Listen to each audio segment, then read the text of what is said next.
Hello दोस्तों, आप सभी का स्वागत है आपके अपने YouTube channel the star classes पर और द स्टार क्लासेस के फेसबुक पेज पर।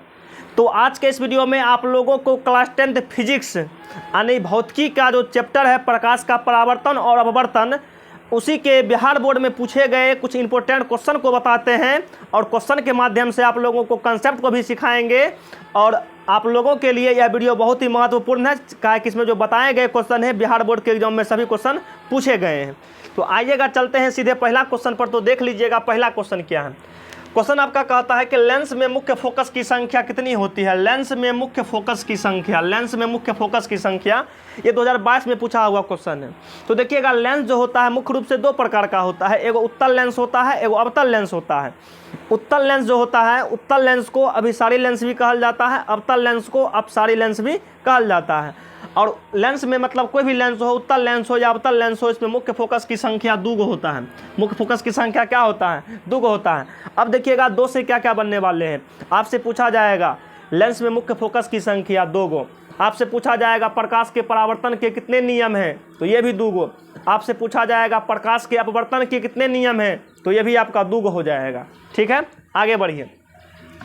कहता है कि समतल दर्पण द्वारा बना प्रतिबिंब होता है। समतल दर्पण, समतल दर्पण द्वारा बना प्रतिबिंब होता है। देखिए समतल दर्पण, उत्तल दर्पण, अवतल दर्पण। समतल दर्पण में जो प्रतिबिंब बनता है हमेशा काल्पनिक बनता है, सीधा बनता है और वस्तु के बराबर बनता है। उत्तल में हमेशा काल्पनिक बनता है, सीधा बनता है और वस्तु से छोटा बनता है।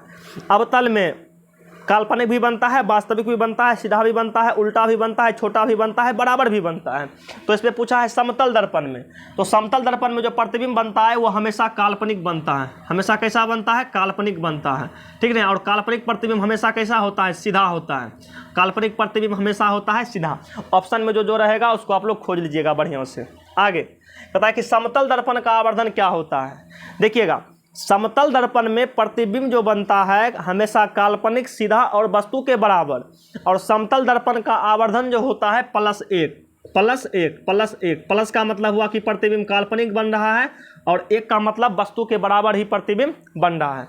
समतल दर्पण का आवर्धन जो होता है +1 होता है, जबकि समतल दर्पण का फोकस दूरी या वक्रता त्रिज्या अनंत हो जाता है। चलिएगा फिर आगे बढ़िएगा। आगे देखते हैं क्वेश्चन नंबर 4 कहता है कि अपसारी लेंस किसे कहा जाता है। अपसारी लेंस जो कि 2023 में पूछा गया क्वेश्चन है। देखिए उत्तल लेंस जो होता है, उत्तल लेंस में जब मुख्य अक्ष के समांतर, ठीक है, जब मुख्य अक्ष के समांतर लेंस पर किरण को गुजारते हैं तो एक बिंदु पर जाकर के मिलता है, तो उत्तल लेंस को कहते हैं अभिसारी लेंस। अभिसारी लेंस कहेगा तो उत्तल लेंस, लेकिन दर्पण में उल्टा हो जाएगा। अभिसारी दर्पण कहेगा तो ये आपका हो जाएगा अवतल दर्पण। पूछा जाएगा अपसारी लेंस तो ये आपका हो जाएगा अवतल लेंस। अवतल लेंस को कहते हैं अपसारी लेंस और उत्तल दर्पण को कहते हैं अपसारी दर्पण कहते हैं। ठीक ना। तो क्वेश्चन आपका कहा है कि अपसारी लेंस किसे कहा जाता है, तो अपसारी लेंस जो है ना ये अवतल लेंस को कहा जाता है। किसको कहा जाता है? अवतल लेंस को। किसको कहा जाता है? अवतल लेंस को कहा जाता है। अवतल लेंस को कहा जाता है। लेकिन पूछा जाएगा अपसारी दर्पण किसको कहते हैं, तब हो जाएगा उत्तल दर्पण। तब क्या हो जाएगा? उत्तल दर्पण हो जाएगा। देखिए कहता है कि अवतल लेंस का आवर्धन क्या होता है। आवर्धन को दिखाते हैं m से। m बराबर क्या होता है? m बराबर होता है v/u। और ये जो है 5-7 बार परीक्षा में पूछा गया है, 2013 में, 2020 में, 2021 में, 2023 में। ठीक ना है। तो अवतल लेंस का आवर्धन जो होता है, अवतल लेंस का आवर्धन वो क्या हो जाता है? v/u हो जाता है। आवर्धन क्या हो जाता है? v/u हो जाता है। आगे देखिएगा, आगे का क्वेश्चन 6 नंबर में है, किस दर्पण से हमेशा सीधा और छोटा प्रतिबिंब बनता है। सीधा और छोटा प्रतिबिंब बनता है। तो देखिएगा सीधा और छोटा प्रतिबिंब जो बनता है ना ये हमेशा बनता है उत्तल दर्पण में। हमेशा कैसा बनता है? उत्तल दर्पण में। उत्तल दर्पण में, उत्तल दर्पण में हमेशा कैसा बनता है? काल्पनिक बनता है, सीधा बनता है और वस्तु से क्या बनता है? छोटा बनता है। आप लोग ध्यान से एगो बात को समझिए। दर्पण मुख्य रूप से आप लोग समझिएगा 3 गो, समतल, उत्तल, समतल, उत्तल, ओकर बाद अवतल। देखिए समतल, उत्तल और अवतल। समतल में जो प्रतिबिंब बनेगा हमेशा काल्पनिक, सीधा और वस्तु के बराबर। उत्तल में जो प्रतिबिंब बनेगा काल्पनिक, सीधा और वस्तु से छोटा हमेशा।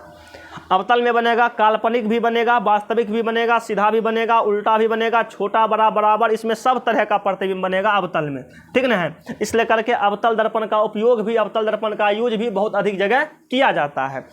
लेकिन उत्तल दर्पण जो होता है, उत्तल दर्पण का एकमात्र प्रयोग साइड मिरर में, मोटर गाड़ी के साइड मिरर में, जितना भी मोटर गाड़ी है उसमें ड्राइवर के बगल में जो लगल रहता है वहाँ उत्तल दर्पण लगल रहता है। काहे कि उत्तल दर्पण में प्रतिबिंब जो है हमेशा छोटा बनता है और सीधा बनता है, जिसके कारण बहुत बड़का बड़का गाड़ी का प्रतिबिंब छोटा छोटा बन जाता है और ड्राइवर को गाड़ी चलाने में सुविधा होता है।